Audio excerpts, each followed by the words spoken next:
Hey busy bees, how is everyone today? So I lost my videographer because she is spending some time with a friend. So I have you propped up against a lamp. So don't move around too much during our read aloud today or else you're gonna knock the lamp over. All right, so for our chapter book that I wanted to start for the week, I picked an author that I absolutely loved when I was your age. I read countless numbers of her books, and her name's Beverly Cleary, and we are going to start the book, The Mouse and the Motorcycle.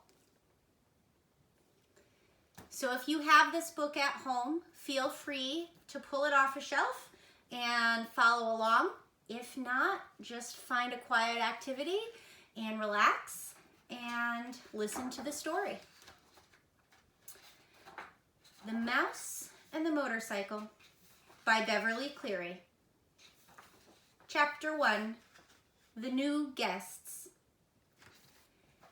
Keith, the boy in the rumpled shorts and shirt, did not know he was being watched as he entered room 215 of the Mountain View Inn. Neither did his mother and father, who both looked hot and tired. They had come from Ohio for 5 days, had driven across plains and deserts and over mountains to the old hotel in the California foothills, 25 miles from Highway 40. The fourth person entering room 215 may have known he was being watched, but he did not care. He was Matt, 60 if he was a day, who at the moment was the bellboy. Matt also replaced worn-out light bulbs, renewed washers and leaky faucets, carried trays for people who telephoned room service to order food sent to their rooms, and sometimes prevented children from hitting one another with croquet mallets on the lawn behind the hotel. Now Matt's right shoulder sagged with the weight of one of the bags he was carrying. "Here you are, Mr. Gridley, rooms 215 and 216, he said, setting the smaller of the bags on a luggage rack at the foot of the double bed before he opened a door into the next room. "I expect you and Mrs. Gridley will want room 216. It is a corner room with twin beds and a private bath." He carried the heavy bag into the next room, where he could be heard opening windows. Outside, a chipmunk chattered in a pine tree, and a chickadee whistled, "Phoebe-bee." The boy's mother looked critically around room 215 and whispered, "I think we should drive back to the main highway. There must be a motel with a vacancy sign someplace. We didn't look long enough." "Not another mile," answered Father. "I'm not driving another mile on a California highway on a holiday weekend. Did you see the way that truck almost forced us off the road?" "Dad, did you see those two fellows on motorcycles?"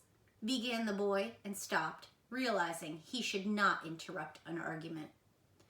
"But this place is so old," protested the boy's mother, "and we have only 3 weeks for our whole trip.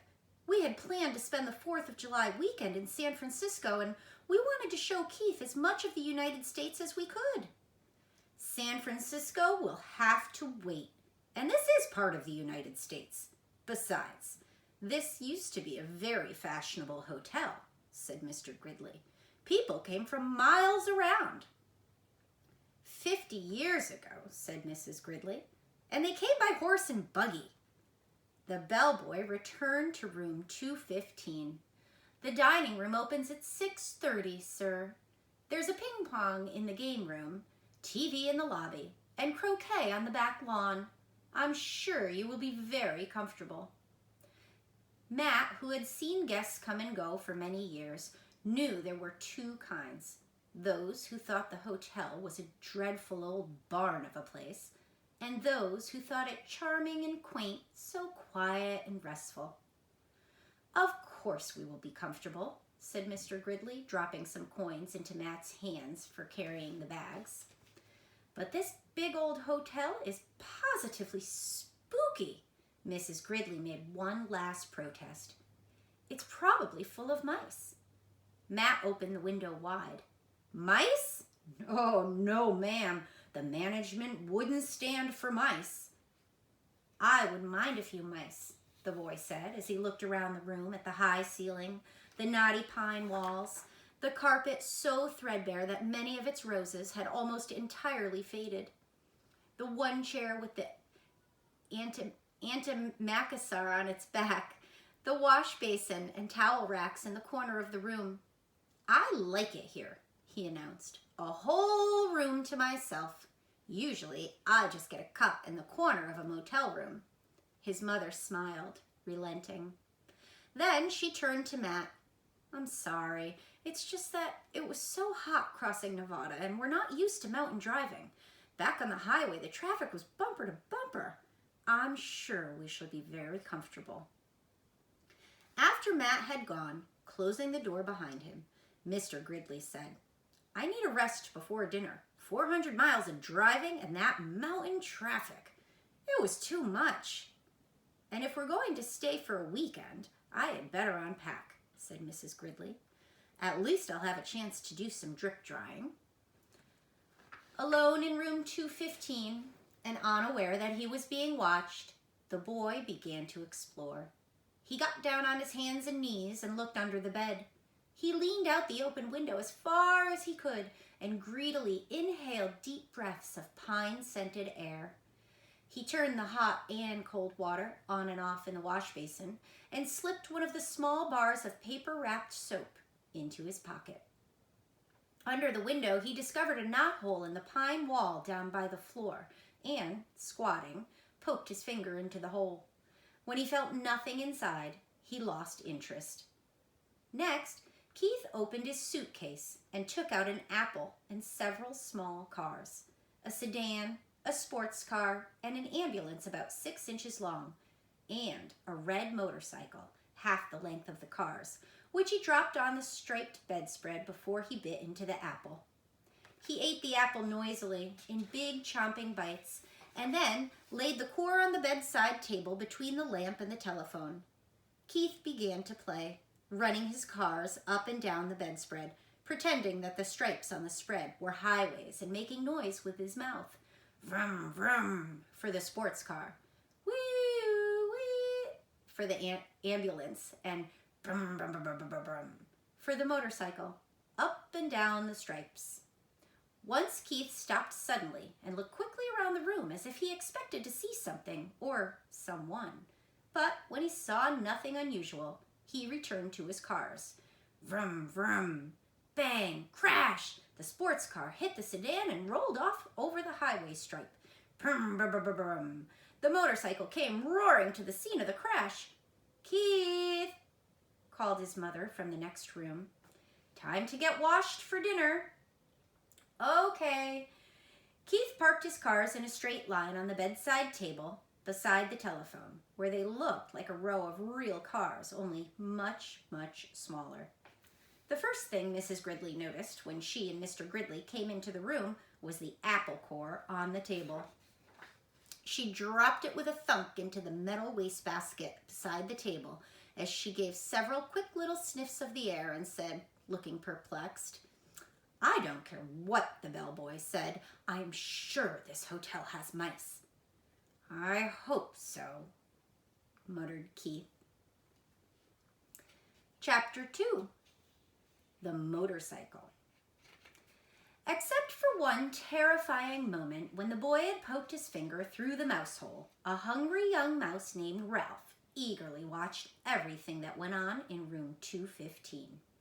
At first, he was disappointed at the size of the boy who was to occupy the room. A little child, preferably 2 or even 3, would have been better. Little messy children were always considerate about leaving crumbs on the carpet. Ah, well, at least these people did not have a dog. If there was one thing Ralph disliked, it was a snoopy dog. Next, Ralph felt hopeful. Medium-sized boys could almost always be counted on to leave a sticky candy bar wrapper on the floor or a bag of peanuts on the bedside table, where Ralph could reach them by climbing up the telephone cord. With a boy this size, The food, though not apt to be plentiful, was almost sure to be of good quality. The third emotion felt by Ralph was joy when the boy laid the apple core by the telephone. This was followed by despair when the mother dropped the core into the metal wastebasket. Ralph knew that anything at the bottom of a metal wastebasket was lost to a mouse forever. A mouse lives not by crumbs alone, and so Ralph experienced still another emotion. This time, food was not the cause of it. Ralph was eager, excited, curious, and impatient all at once. The emotion was so strong it made him forget his empty stomach. It was caused by those little cars, especially that motorcycle and the brum, brum, brum, brum, brum, brum sound the boy made. That sound seemed to satisfy something within Ralph, as if he had been waiting all his life to hear it. Brum, brum, brum, brum, brum, brum, went the boy. To the mouse, the sound spoke of highways and speed, of distance and danger, and whiskers blown back by the wind. The instant the family left the room to go to dinner, Ralph scurried out of the mouse hole and across the threadbare carpet to the telephone cord, which came out of a hole in the floor beside the bedside table. "Ralph," scolded his mother from the mouse hole, "you stay away from that telephone cord." Ralph's mother was a great worrier. She worried because their hotel was old and run down, and because so many rooms were often empty with no careless guests to leave crumbs behind for mice. She worried about the rumor that their hotel was to be torn down when the new highway came through. She worried about her children finding aspirin tablets. Ralph's father had tried to carry an aspirin tablet in his cheek pouch. The aspirin had dissolved with unexpected suddenness, and Ralph's father had been poisoned. Since then, no member of the family would think of touching an aspirin tablet. But this did not prevent Ralph's mother from worrying. Most of all, Ralph's mother worried about Ralph. She worried because he was a reckless mouse who stayed out late in the daytime when he should have been home safe in bed. She worried when Ralph climbed the curtain to sit on the windowsill, to watch the chipmunk in the pine tree outside and the cars in the parking lot below. She worried because Ralph wanted to go exploring down the hall instead of traveling under the floorboards like a sensible mouse. Heaven only knew what dangers he might meet in the hall. Maids, bellboys, perhaps even cats, or, what was worse, vacuum cleaners. Ralph's mother had a horror of vacuum cleaners. Ralph, who was used to his mother's worries, got a good running start and was already halfway up the telephone cord. "Remember your Uncle Victor," his mother called after him. Ralph seemed not to hear. He climbed the cord up to the telephone, jumped down, and ran around to the row of cars. There, it was on the end, the motorcycle. Ralph stared at it and then walked over and kicked a tire. Close up, the motorcycle looked even better than he had expected. It was new and shiny and had a good set of tires. Ralph walked all the way around it, examining the pair of chromium mufflers and the engine and the hand clutch. It even had a license plate, so it would be legal to ride it. "Boy," said Ralph to himself, his whiskers quivering with excitement. "Boy, oh boy." Feeling that this was an important moment in his life, he took hold of the hand grips. They felt good and solid beneath his paws. Yes, this motorcycle was a good machine, all right. He could tell by the feel. Ralph threw a leg over the motorcycle and sat jauntily on the plastic seat. He even bounced up and down. The seat was curved just right to fit a mouse. But how to start the motorcycle? Ralph did not know. And even if he did know how to start it, he could not do much riding up here on the bedside table. He considered pushing the motorcycle off onto the floor, but He did not want to risk damaging such a valuable machine. Ralph bounced up and down on the seat a couple more times and looked around for some way to start the motorcycle. He pulled at a lever or two, but nothing happened. Then a terrible thought spoiled his pleasure. This was only a toy. It would not run at all. Ralph, who had watched many children in room 215, had picked up a lot of information about toys. He had seen a boy from Cedar Rapids throw his model airplane on the floor because he could not make the plastic parts fit properly. A little girl had burst into tears and run sobbing to her mother when her doll's arm had come out of its socket. And then there was that nice boy, the potato chip nibbler, who stamped his foot because the batteries kept falling out of his car. But this toy could not be like all those other toys he had seen. It looked too perfect, with its wire spokes in its wheels and its pair of shiny chromium exhaust pipes. It would not be right if it did not run. It would not be fair. A motorcycle that looked as real as this one had to run. The secret of making it run must be perfectly simple if only Ralph had someone to show him what it was. Ralph was not satisfied just sitting on the motorcycle. Ralph craved action. After all, what was a motorcycle for if it wasn't for action? Who needed motorcycle lessons anyway? Not Ralph. He tried pushing himself along with his feet. This was not nearly fast enough, but it was better than nothing. He moved his feet faster along the tabletop and then lifted them up while he coasted. Feeling braver, he bent low over the handlebars and worked his feet still faster toward the edge of the bedside table. When he worked up a little speed, he would coast around the corner. He scrabbled his feet on the tabletop to gain momentum. In a split second, he would steer to the left. At that moment, the bell on the telephone rang half a ring, so close that it seemed to pierce the middle of Ralph's bones. It rang just that half ring, as if the girl at the switchboard realized she had rung the wrong room and had jerked out the cord before the ring was finished. That half a ring was enough. It shattered Ralph's nerves and terrified him so that he forgot all about steering. It jumbled his thoughts until he forgot to drag his heels for brakes. He was so terrified, he let go of the hand grips. The momentum of the motorcycle carried him forward over the edge of the table.